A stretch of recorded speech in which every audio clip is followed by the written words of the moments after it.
আচ্ছা, এবার হচ্ছে ওশানোগ্রাফি, সমুদ্রবিদ্যা। সমুদ্রবিদ্যাতে মহাসাগর সংক্রান্ত বিভিন্ন বিষয় আলোচনা করা হয়। মহাসাগর সংক্রান্ত বিভিন্ন বিষয় বস্তু নিয়ে আলোচনা করা হয়। এখানে কি সামুদ্রিক ভূভাগ, সামুদ্রিক ভূভাগ কিভাবে উৎপন্ন হচ্ছে, সামুদ্রিক জীব যেমন মৎস্য, এটাও কিন্তু সমুদ্রবিদ্যার অন্তর্গত। এখানে সাগর মহাসাগরের বন্টন, স্রোত,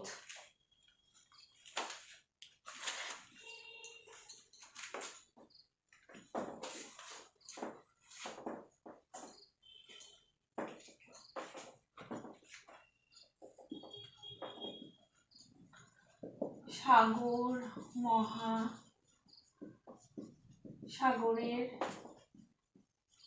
বন্টন, স্রোত,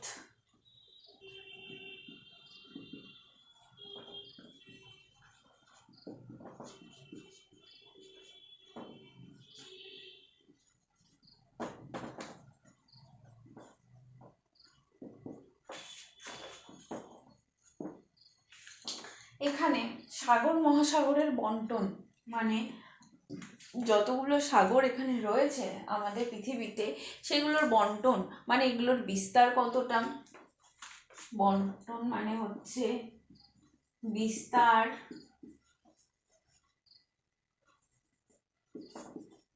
দিক মানে কোন দিক থেকে কোন দিক, মানে বলা যেতে পারে ইস্ট টু ওয়েস্ট, মানে পূর্ব থেকে পশ্চিম বা উত্তর থেকে দক্ষিণ, বা বলা যেতে পারে এই অমুক মহাদেশের পাশে। যেরকম ভারতীয় আমাদের ভারতের একদম দক্ষিণ ভাগে হচ্ছে ভারত মহাসাগর, ভারতের পূর্ব দিকে রয়েছে বঙ্গোপসাগর এবং পশ্চিম দিকে রয়েছে আরব সাগর। তাহলে এগুলো হচ্ছে আমরা দিক দিয়ে প্রকাশ করতে পারি। আচ্ছা, সাগরের বিস্তার হলো, দিক হলো কতগুলি সাগর বা সংখ্যা।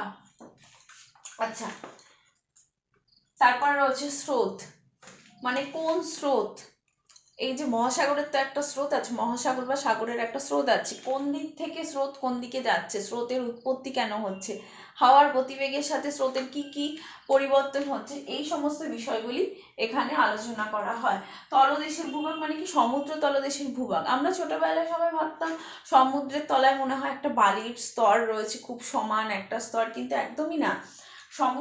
সমুদ্রের তলদেশে একটা আলাদাই ভূমিরূপ রয়েছে, সেখানেও পাহাড় রয়েছে উঁচু উঁচু, সেখানেও অনেক গভীর খাদ রয়েছে। তো এরকমই মহীসোপান অঞ্চল, সোপান অঞ্চল, সামুদ্রিক তটভূমি, সমস্ত কিছু কিন্তু সামুদ্রিক ভূভাগের একটা অংশ। তারপরে সম্পদ, সামুদ্রিক সম্পদ, সামুদ্রিক সম্পদ কি, মাছ, তারপরে সামুদ্রিক বিভিন্ন প্রাণী, সেগুলো হচ্ছে সামুদ্রিক সম্পদ। এই সামুদ্রিক সম্পদ উত্তোলন করে কিন্তু যখন বাইরে বাণিজ্য করা হয় সেটা কিন্তু একটা দেশের পক্ষে অর্থ ইনকাম হয়। ডেনমার্কে কিন্তু মাছ উত্তোলন করা হয় সবচেয়ে বেশি পরিমাণে। তো ওশানোগ্রাফির মধ্যে সাগর মহাসাগর বন্টন, স্রোত, সমুদ্রের তলদেশের ভূভাগ, সমুদ্রের সম্পদ, বিস্তার, সমুদ্রের বিস্তার, সমুদ্রের সংখ্যা, এই বিষয়গুলি আলোচনা করা হয়। তারপরে রয়েছে মৃত্তিকা ভূগোল, মানে ভূগোলের যে যে অংশে মাটি নিয়ে আলোচনা করা হয় সেই অংশকে বলা হচ্ছে মৃত্তিকা ভূগোল। তাহলে আমরা দেখি কি কি বিষয় নিয়ে আলোচনা করা হয় মাটি।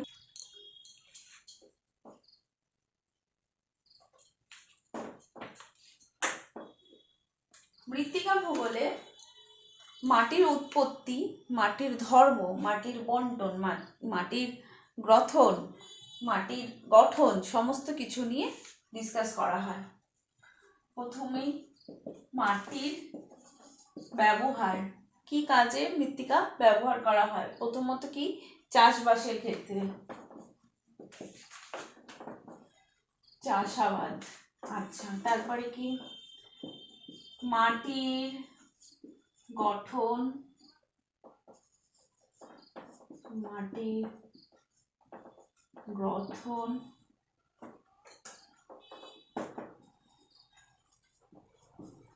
মাটির প্রকারভেদ, মাটির উৎপত্তি,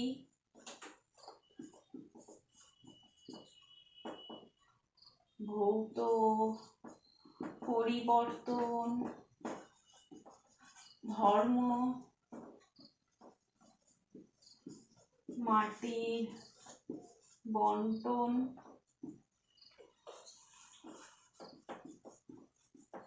মৃত্তিকা ক্ষয়,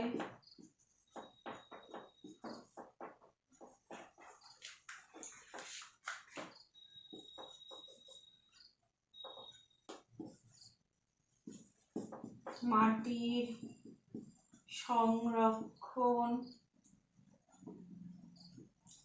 মাটির বর্ণ ইত্যাদি। তাহলে কি সয়েল জিওগ্রাফিতে প্রথমে মৃত্তিকা কি ব্যবহার করা হয়, কি কাজে লাগে, মাটির গঠন, মাটিটা কিরকম ভাবে গঠিত, কিভাবে গঠিত হয়েছে সেটা আলোচনা করা হয়। মাটির গ্রথন, মাটির প্রকার, মাটির গঠন, গঠন আর গ্রথন কিন্তু আলাদা। গঠন হচ্ছে কিরকম ভাবে মাটি গঠিত হচ্ছে, আর গ্রথন হচ্ছে টেক্সচার, মানে মাটিটা কিরকম, মাটির টেক্সচারটা কিরকম সেটা হচ্ছে গ্রথন।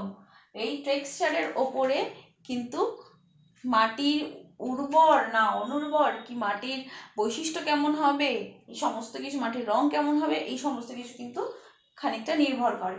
আচ্ছা, মাটির প্রকারভেদ মানে কত প্রকারের মাটি, মাটির উৎপত্তি, ভৌত পরিবর্তন, ধর্ম, মাটির বন্টন, মাটির বন্টন মানে কোথায় কি মাটি দেখা যায় সেরকম। আচ্ছা, মৃত্তিকা ক্ষয়, মৃত্তিকা কিভাবে ক্ষয় হচ্ছে এবং মৃত্তিকা ক্ষয় কিভাবে রোধ করা যায়, এইসব বিষয়গুলি আলোচনা করা হয়। মানে এইসব বিষয় হচ্ছে এই যে মাটির সংরক্ষণ, সেটা হচ্ছে মাটির মৃত্তিকা ক্ষয় কিভাবে আটকানো যায়, তারপরে মাটির বর্ণ ইত্যাদি, এই বিষয়গুলি নিয়ে আলোচনা করা হয়। তাহলে প্রাকৃতিক ভূগোলের মধ্যে যে কটা রয়েছে, জ্যোতির্বিজ্ঞান, ভূমিরূপবিদ্যা, জলবায়ুবিদ্যা, সমুদ্রবিদ্যা আর মৃত্তিকা ভূগোল, এই জিনিসগুলো হচ্ছে আমরা প্রাকৃতিক ভূগোলের মধ্যে পড়ে থাকি। এবার আসছে জীব ভূগোল। 1 উদ্ভিদ ভূগোল, 2 প্রাণী ভূগোল, 3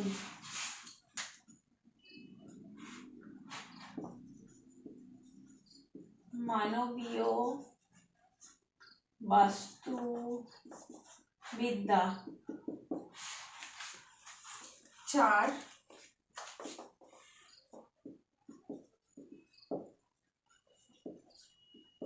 পরিবেশ ভূগোল। উদ্ভিদ ভূগোল কি? উদ্ভিদ ভূগোল হচ্ছে ভূগোলের যে শাখায় উদ্ভিদের বন্টন, উদ্ভিদের প্রকৃতি, উদ্ভিদের প্রকারভেদ, এই বিষয়গুলি নিয়ে আলোচনা করা হয়, সেটাকে বলা হচ্ছে উদ্ভিদ ভূগোল। ঠিক আছে, মানে অঞ্চল ভিত্তিতে কেমন কি উদ্ভিদ দেখা যায়, যেমন পার্বত্য অঞ্চলে যে উদ্ভিদ দেখা যায় সেটা কিন্তু আমাদের সমতলে দেখা যাবে না, বা একেবারে মরুভূমিতে যে উদ্ভিদ দেখা যায় সেটা কিন্তু আবার আমাদের সমতলে বা পার্বত্য অঞ্চলে দেখা যাবে না।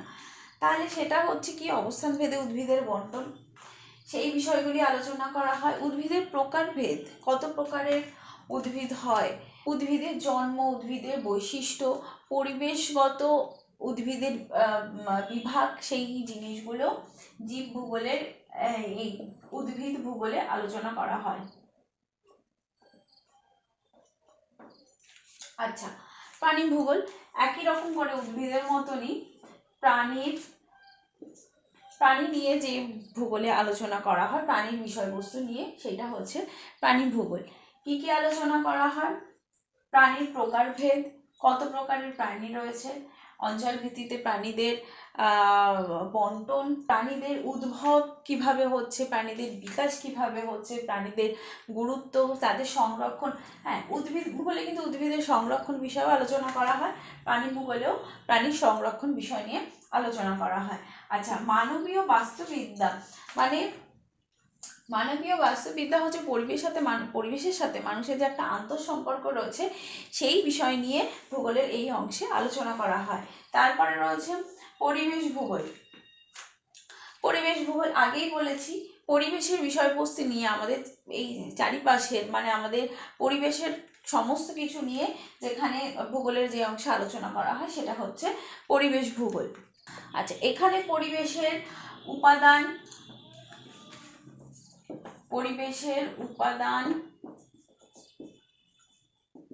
প্রকারভেদ,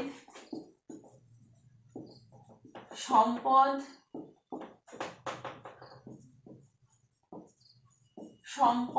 সংরক্ষণ,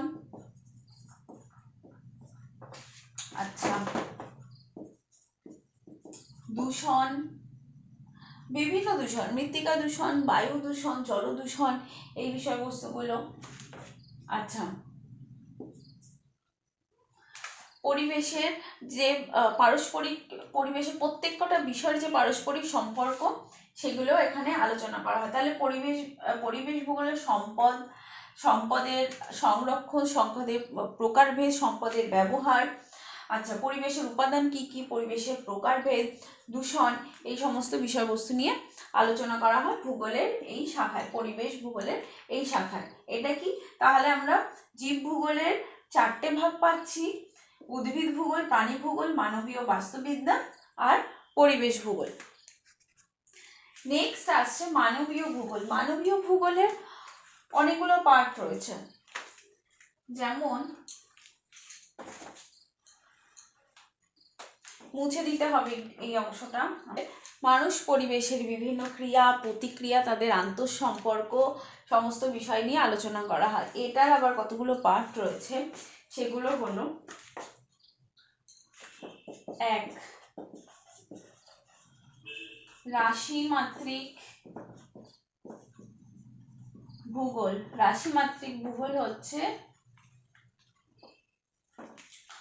যে ভূগোলের যে অংশে রাশিবিজ্ঞানের বিষয়বস্তু নিয়ে আলোচনা করা হয়, যেমন রাশিবিজ্ঞানের মিন, মোড, মিডিয়ান, আরও অনেক কিছু রয়েছে যে বিভাগগুলো, যে এই মিন, মোড, মিডিয়ানের বিভিন্ন ফর্মুলা আছে, তো ডেটাগুলো কালেক্ট করে এই ফর্মুলায় ফেলে সেই বিষয়বস্তুগুলোকে ইন্টারপ্রেট করা হয়। তো সেটা ভূগোলের এই বিষয়গুলি যে আলোচনা করা হয় সেটাকে বলা হচ্ছে রাশিমাত্রিক ভূগোল। অর্থনৈতিক ভূগোল, জনসংখ্যা ভূগোল,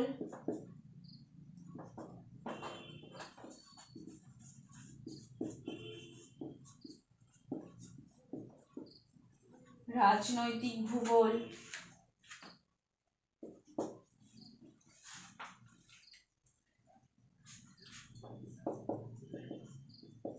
ঐতিহাসিক ভূগোল,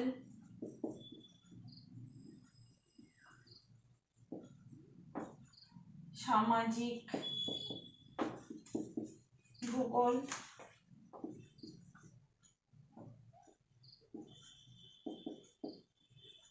দার্শনিক ভূগোল,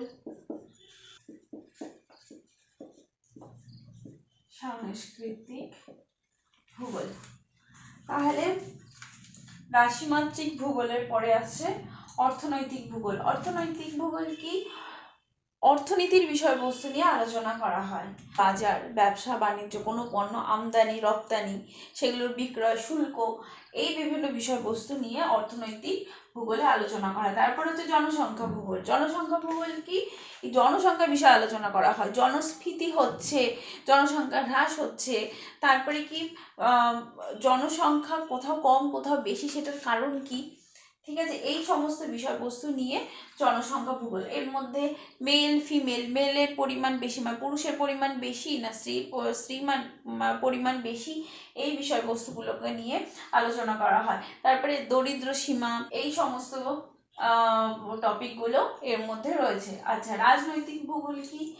দেশ, রাজনীতি, দেশের বিভাগ বিভাগ মানে একটা দেশ থেকে অন্য দেশের যে বাউন্ডারি সেইগুলো, তার সেই বাউন্ডারিগুলোর কারণ, মানে কি কারণে বাউন্ডারিগুলো তৈরি করা হয়েছে, কোন প্রাকৃতিক কারণ নাকি আঞ্চলিকগত কারণ, সেই বিষয়গুলো নিয়ে আলোচনা করা হয়। এছাড়া আরও অনেক কিছু রাজনৈতিক বিষয়বস্তুগুলো নিয়ে আলোচনা করা হয়। ঐতিহাসিক ভূগোল, ইতিহাসের প্রেক্ষাপট নিয়ে ভূগোলের যে একটা মেলবন্ধন করা হয়েছে, ইতিহাসের প্রেক্ষাপট নিয়ে ভূগোলকে যখন রিপ্রেজেন্ট করা হয় সেটা হচ্ছে ঐতিহাসিক ভূগোল। তেমনই আছে সামাজিক ভূগোল, সমাজকে নিয়ে ভূগোলের এই অংশে আলোচনা করা হয়। দার্শনিক ভূগোল মানে এই ভূগোলের দর্শনের বিষয়বস্তু নিয়ে আলোচনা করা হয়। তারপর আছে সাংস্কৃতিক ভূগোল মানে সংস্কৃতির বিষয়বস্তু নিয়ে আলোচনা করা হয়। তাহলে আমরা মানবীয় ভূগোলের 8টা পার্ট পাচ্ছি। কি? রাশিমাত্রিক ভূগোল, অর্থনৈতিক ভূগোল, জনসংখ্যা ভূগোল, রাজনৈতিক ভূগোল, ঐতিহাসিক, সামাজিক, দার্শনিক এবং সাংস্কৃতিক ভূগোল। তাহলে ব্রাঞ্চেস অফ জিওগ্রাফি মানে ভূগোলের শাখার মধ্যে আমরা প্রাকৃতিক, জীব আর মানবীয় 3টে ভাগ পাচ্ছি এবং প্রত্যেকটা ভাগের আলাদা আলাদা আবার উপবিভাগ রয়েছে। আর সাধারণভাবে বলা যেতে পারে ভূগোলের শাখা প্রশাখা কি কি রয়েছে, খুব সাধারণভাবে বলা যেতে পারে ভূগোলের শাখা বা বিভাগ বা এই ভূগোলের মধ্যে এই বিষয়গুলি রয়েছে, এই বিষয়গুলি নিয়ে ভূগোলে আলোচনা করা হয়। মানে ভূগোল একটা খুব খুব ছোট জায়গা নয়, ভূগোল একটা ভীষণ বড় জায়গা। এবং এই যে বলা হয়েছে না যে মাদার অফ সায়েন্স, তো ভূগোল এমন একটা বিষয় যার মধ্যে অঙ্ক, ইতিহাস, ভূগোল, বিজ্ঞান, অঙ্ক, ইতিহাস, বিজ্ঞান সমস্ত কিছুই এর মধ্যে ইনক্লুড রয়েছে। এই যে অর্থনীতিও ভূগোলের মধ্যে রয়েছে। বাণিজ্যের ক্ষেত্রে অর্থনীতি আসছে, দেশের অবস্থা কিরকম রয়েছে সেটা জানতে, সেটা পর্যালোচনা করতে অর্থনীতি আছে। মৃত্তিকা রয়েছে। আমাদের দেশ যদি ধরি, আমাদের দেশ এত বড় দেশ, বিভিন্ন জায়গায় বিভিন্ন মৃত্তিকা দেখা যায়, তাদের বৈশিষ্ট্য আলাদা, তাদের গঠন প্রণালী আলাদা, তাদের সেই মৃত্তিকার কি কি উদ্ভিদ জন্মেছে সেগুলো আলাদা, সেখানে আবহাওয়া আলাদা। তো সমস্ত কিছুই একটা মৃত্তিকা সৃষ্টিতে বা এক ধরনের মৃত্তিকা থেকে অন্য ধরনের মৃত্তিকাটা আলাদা করতে এই সমস্ত কিছুই কার্যকরী। ইতিহাস ঐতিহাসিক প্রেক্ষাপট নিয়ে আলোচনা করা হয়। যেমন যদি ইতিহাসে দেখি, মানে সবার আগে, অনেক আগে যখন মানুষ সবে সবে ব্যবসা করতে শিখলো, তখন কিভাবে কি দিয়ে ব্যবসা করতো? তারা জিনিসের বদলি করতো, মানে আমার জিনিসটা তুমি নাও, তোমার জিনিসটা আমাকে দাও। তারপরে কিভাবে এলো কড়িটাকে মানে টাকা হিসাবে, আমাদের এখন যেরকম জিনিসের বদলে আমরা টাকা দিই, সেখানে কড়ি দেওয়া হতো। সেরকমই মুদ্রার বিভিন্ন মুদ্রা, সেখান থেকে আস্তে আস্তে আস্তে আস্তে এখনের পর্যায়ে আমরা এসেছি। তো সেটা কি আমরা সেই ইতিহাসের প্রেক্ষাপট থেকে জিনিসটা বিচার করছি? তাহলে এখানে ইতিহাসের প্রেক্ষাপট দিয়ে ভূগোলের এই অংশে বিচার করা হয় বা আলোচনা করা হয় বলা যেতে পারে।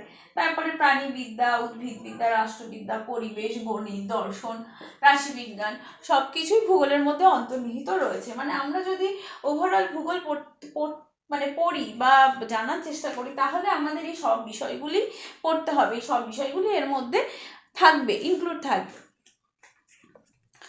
আচ্ছা, এখানে সাংস্কৃতিক ভূগোলে মানুষের সংস্কৃতি নিয়ে আলোচনা করা হয়, মানে কালচার।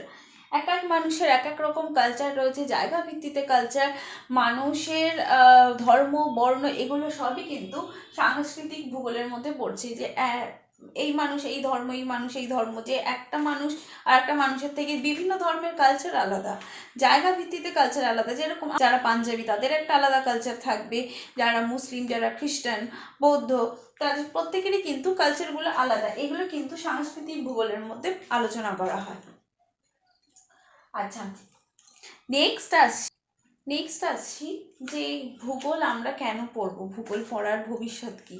ভূগোল আমরা পড়বো এই কারণে, ভূগোলের মধ্যে যে এতগুলো বিষয় ইনক্লুড রয়েছে, এতগুলো বিষয় রয়েছে, এই বিষয়গুলো জানতে, বুঝতে বোঝার জন্য, আর নিজেদের বোঝার জন্য, অন্যকে বোঝানোর জন্য এই ভূগোলের যে সামাজিক যে বিষয়গুলি রয়েছে সেই জিনিসগুলো বোঝানোর জন্য ঐতিহাসিক, দার্শনিক, জনসংখ্যা, রাজনৈতিক সমগ্র বিষয়গুলো আমরা বুঝবো, বুঝে সেইভাবে যাতে আমরা ভবিষ্যতে সমস্ত কিছু নিয়ে আলোচনা করা, পড়াশোনা করা, চলাফেরা করা, সমস্ত কিছু যাতে করতে পারি, সেই তার জন্য আমরা ভূগোল বিষয়টা আমাদেরকে জানতে হবে এবং পড়তে হবে। আচ্ছা, ভূগোলের কয়েকটা নতুন শাখা বেরিয়েছে, মানে এখন এই ভূগোল বিষয়টার উপরে এত বেশি আলোচনা করা হয়, বা এটার থেকে আবার নতুন নতুন শাখা তৈরি হচ্ছে। যেরকম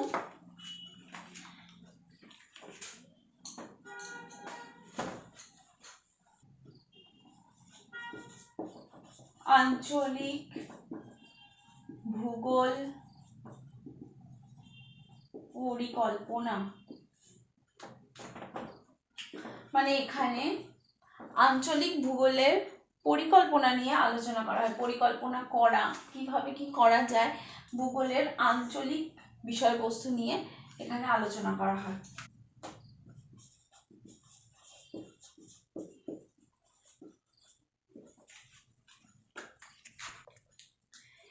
এটা একটা খুব ইন্টারেস্টিং পার্ট। এখনকার দিনের এই ভূগোলের এই অংশে অপরাধের ভৌগোলিক প্রেক্ষাপট নিয়ে আলোচনা করা হয়, মানে এই একটা অপরাধ যে হলো সেটার ভৌগোলিক প্রেক্ষাপট কি হতে পারে সেই বিষয়বস্তুগুলো নিয়ে আলোচনা করা হয়। স্বাস্থ্য ভূগোল, বিনোদন, পর্যটন। আচ্ছা, স্বাস্থ্য ভূগোলের এই অংশে স্বাস্থ্য সংক্রান্ত বিষয়গুলো নিয়ে আলোচনা করা, সেটারও আঞ্চলিক প্রেক্ষাপট, মানে এই অঞ্চলের দেখা গেল এই কিছুজন মানুষের স্বাস্থ্যের উন্নতি হচ্ছে বা অবনতি হচ্ছে, এরকম কিছু বিষয়বস্তু নিয়ে আলোচনা করা হয়। আবার বিনোদন, পর্যটন, এটা তো রয়েইছে, মানে আমরা কোথাও ঘুরতে যাচ্ছি সেটা তো আমাদের বিনোদন পারপাসই, আমাদের পর্যটন পারপাসে, সেটার ভৌগোলিক গুরুত্ব কি, বা আমরা যে পর্যটন করছি সেটা কিন্তু ওই জায়গার একটা আর্থিক উন্নতি হচ্ছে, এই সমস্ত কিছুই হচ্ছে বিনোদন পর্যটনের মধ্যে আলোচনা করা হয়। তাহলে আমরা ভূগোলের এতগুলো শাখা প্রশাখা দেখতে পাই, এই এতগুলো শাখা প্রশাখা নিয়ে এই ভূগোল, এবং আরও হয়তো ভবিষ্যতে দেখা যাবে যে এর বাইরে আরও কিছু নতুন নতুন শাখা প্রশাখা তৈরি হচ্ছে ভূগোলে। তো এর মধ্যে আমি কয়েকটা ইম্পর্টেন্ট প্রশ্ন লিখে দিচ্ছি, বাদ বাকি প্রোভাইড করে দেওয়া হবে।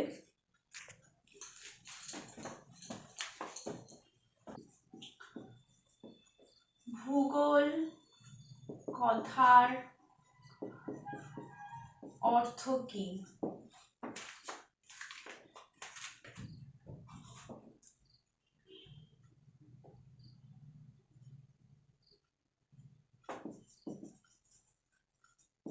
ফাদার অফ জিওগ্রাফি কাকে বলা হয়?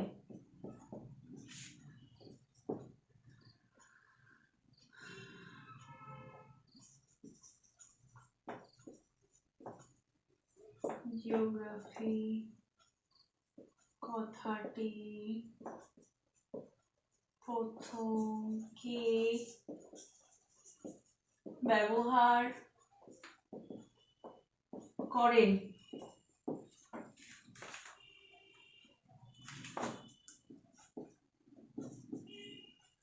ভূগোলের সংজ্ঞা দাও। ভূগোলের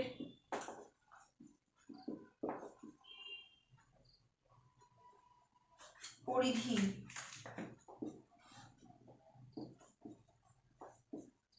কি কি?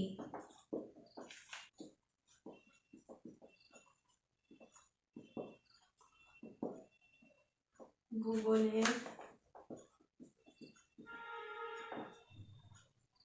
ব্রাঞ্চেস গুলি কি কি?